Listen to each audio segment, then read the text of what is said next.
She called me like it was nothing, her voice sharp, hurried, almost giddy. "We're leaving tomorrow. Your beach house has already been sold. Bye." I didn't answer right away. I let silence press against her words until she broke. "Dad, did you hear me?"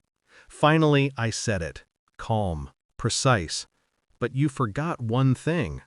Confusion spilled into the line. "What are you talking about?" That's when I laughed. Slow, low, the kind of laugh that unsettles. Because the house she thought she sold wasn't mine. Not anymore. I remember the first time I held her, my daughter. Red-faced, squirming, wrapped in thin hospital cloth. I whispered promises then, promises of protection, of giving her everything I never had. I meant it. For years, I meant every word. Her mother used to say I spoiled her. Too many gifts, too many trips, too much forgiveness. But isn't that what fathers do? Isn't that what love looks like? Or maybe it was just weakness. The signs came quiet, like distant thunder. At first, she avoided my calls. Then came the whispers about her mother's new business ventures, always suspiciously funded. Bank withdrawals I never made. Paperwork I never signed. It was the night I walked into the beach house, the one I built with my own 2 hands, that the truth sharpened its teeth.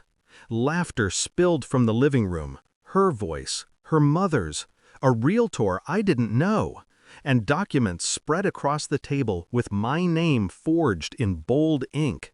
They hadn't seen me, not then.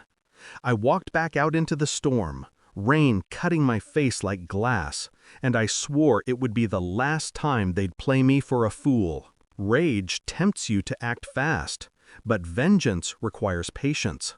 So I sat, I studied, I planned. I hired silence, accountants who owed me favors, lawyers who understood shadows, friends who knew how to bury truth until it was ready to surface.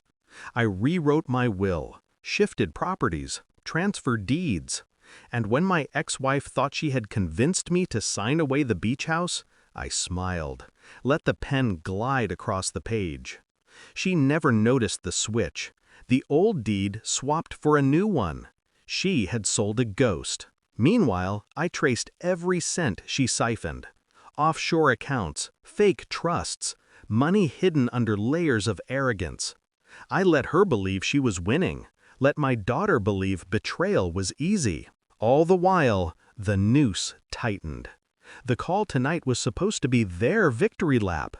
Instead, it became my stage. I could hear her shuffle nervously on the line after my laugh. "Dad, what are you talking about? We sold it. The buyer wired the money this morning." "No," I said. "You sold yourself. The house was transferred months ago. To me. To the real me. Not the name you forged, not the shell company you thought you owned. The buyer will find out in hours. The contract you signed is void. And do you know what happens when you sell property you don't own? Silence. The kind that tells me she's finally doing the math. Fraud. Criminal fraud. Punishable. Traceable. And all of it points to you and your mother. Her breath caught. A small, sharp gasp. I pictured her wide eyes, the phone trembling in her hand, her mother's face paling beside her. The plan unfolded like dominoes. By morning, the bank would freeze her accounts. The lawyers would file. The buyer, furious and wealthy, would come knocking, demanding answers from the people who forged my signature. And me? I'd be untouchable. The documents, the transfers, the timestamps, every thread led back to them. I wasn't the victim anymore. I was the executioner, pulling levers from the dark. I thought of the years I spent loving her blindly, the way she used to run to me at the sound of my car pulling into the driveway, how her small hand used to cling to mine, trusting I'd never let go. Now, that hand was gone. She had chosen to release it, to replace me with greed, with schemes, with her mother's poison. And so, I let her fall. She finally spoke, her voice trembling. "Dad, please, you wouldn't do this to me." I closed my eyes. I almost faltered. Almost. But then I remembered the night I stood outside my own beach house, watching strangers carve it up with forged ink. I remembered the betrayal in her laugh. So, I answered her the only way I could. You already did this to yourself.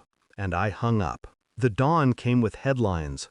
Fraudulent sale of coastal property under investigation.